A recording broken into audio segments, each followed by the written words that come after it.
Hello everyone, रामनेट GRF channel में आपका स्वागत है। आप सब कैसे हो? उम्मीद करती हूँ आप सब अच्छे होंगे और अपनी पढ़ाई अच्छी तरीके से कर रहे होंगे।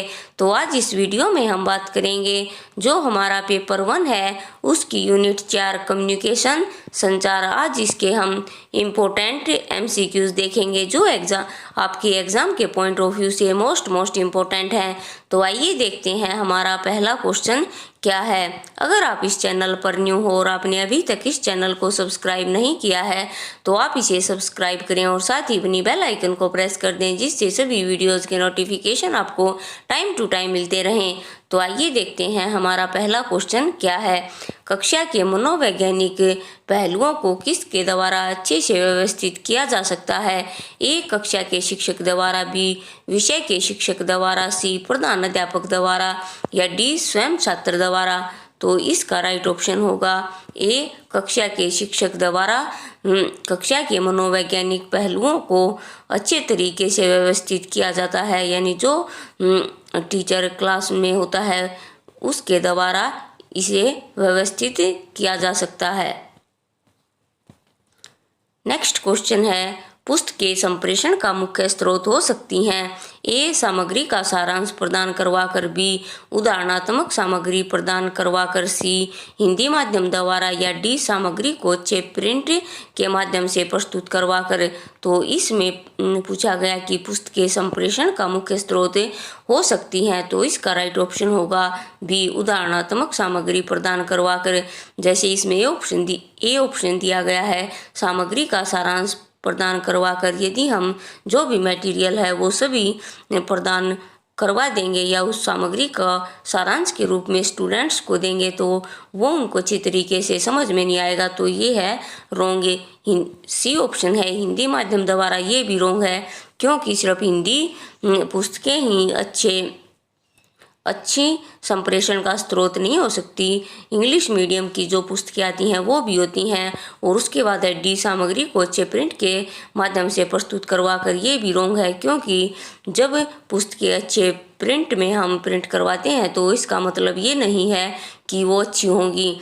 तो इसका राइट ऑप्शन है बी उदाहरणात्मक सामग्री प्रदान करवाकर, यानी कोई भी टॉपिक हम कवर कर रहे हैं तो उसको उदाहरण के माध्यम से अगर हम स्टूडेंट्स को समझाते हैं तो वो उनको अच्छी तरीके से समझ में आता है। तो इसका राइट ऑप्शन होगा बी। नेक्स्ट क्वेश्चन है, निम्नलिखित कथनों में से कौन सा कथन सत्य नहीं है? तो नहीं पर हमें ध्यान देना है, सत्य नहीं है या असत्य है। तो क्वेश्चन को हमें ध्यान से पढ़ना है और ये देखना है कि क्वेश्चन में एग्जामिनर पूछ क्या रहा है। ऑप्शन देखते हैं। ए एक अच्छा संदेशवाहक एक अच्छा शिक्षक नहीं हो सकता, बी एक अच्छा संदेशवाहक को हास्यवृत्ति की अच्छी समझ होती है, सी एक अच्छा संदेशवाहक अच्छा पाठक होता है या डी एक अच्छा संदेशवाहक का भाषा पर नियंत्रण होता है। तो इसमें पूछा गया है कि सत्य नहीं है, तो इसका राइट ऑप्शन होगा ए एक अच्छा संदेशवाहक एक अच्छा शिक्षक नहीं हो सकता। तो ये गलत है। नेक्स्ट क्वेश्चन है फोर्थ, निम्नलिखित में से कौन सा माध्यम ग्रामीणों के बीच साक्षरता लिटरेसी को बढ़ावा देने के लिए सही नहीं हो सकता? ए प्रदर्शन, बी पढ़ना और लिखना, सी टीवी और फिल्म प्रोजेक्टर पर सामग्री उपलब्ध कराना या डी बड़ी समूह चर्चा। तो इसका जो हमारा राइट ऑप्शन होगा वो होगा हमारा डी बड़ी समूह चर्चा। क्वेश्चन में पूछा गया है कि निम्नलिखित में से कौन सा माध्यम ग्रामीणों के बीच साक्षरता को बढ़ावा देने में सही नहीं हो सकता? तो इसका राइट ऑप्शन होगा डी बड़ी समूह चर्चा के द्वारा हम जो गांवों में लिटरेसी है उसको बढ़ावा देने के लिए यह सही नहीं हो सकता। और ए प्रदर्शन, बी पढ़ना और लिखना या टीवी या फिल्म प्रोजेक्टर पर सामग्री उपलब्ध करवाकर, ये तीनों सही हैं। नेक्स्ट क्वेश्चन देखते हैं, निम्नलिखित में से कौन से प्रा लैंग्वेज के मुख्य घटक हैं? ए स्वर यानी टोन, बी स्वरमान पिच, तीसरा है स्वर की गुणवत्ता क्वालिटी ऑफ वॉइस, फोर्थ है बोलने की गति, रेट ऑफ डिलीवरिंग वर्ड्स। तो इसमें ऑप्शन दिए गए हैं ए पहला, दूसरा और तीसरा, बी दूसरा, तीसरा और चौथा, सी पहला, दूसरा और चौथा, या डी उपरोक्त सभी। तो इसका राइट ऑप्शन होगा डी उपरोक्त सभी। क्वेश्चन में पूछा गया है कि पैरा लैंग्वेज के मुख्य घटक हैं, तो टोन, स्वर और स्वरमान, पिच, ये भी, और तीसरा स्वर की गुणवत्ता, क्वालिटी ऑफ वॉइस, और चौथा है बोलने की गति, रेट ऑफ डिलीवरिंग वर्ड। ये सभी पैरा लैंग्वेज के घटक हैं।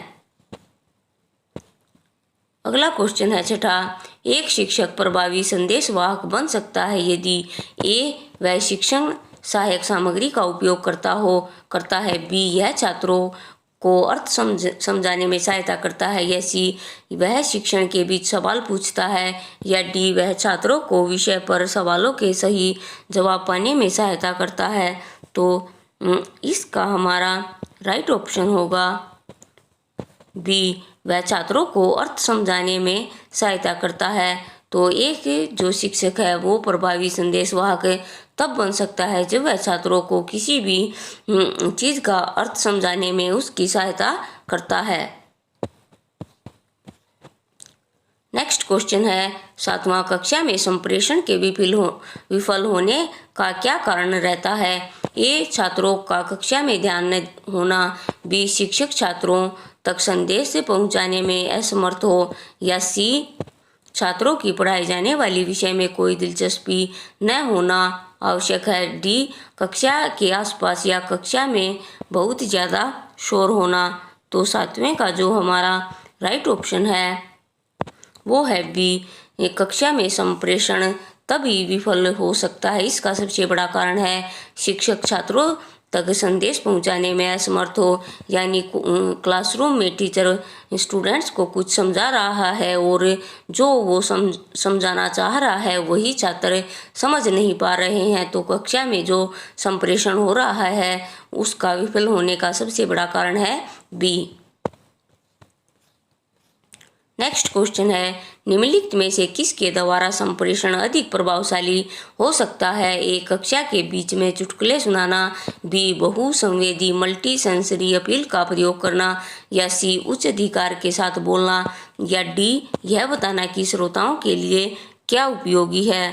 तो आठवें का हमारा राइट ऑप्शन होगा बी बहुसंवेदी मल्टी सेंसरी अपील का प्रयोग करना, यानी सभी तरीके से कोशिश करना कि जो हम संप्रेषण कर रहे हैं वो बच्चों को अच्छी तरह से समझ में आए और ज़्यादा प्रभावशाली हो। तो इसमें पूछा गया किसके द्वारा संप्रेषण अधिक प्रभावशाली हो सकता है, तो इसका राइट ऑप्शन होगा बी।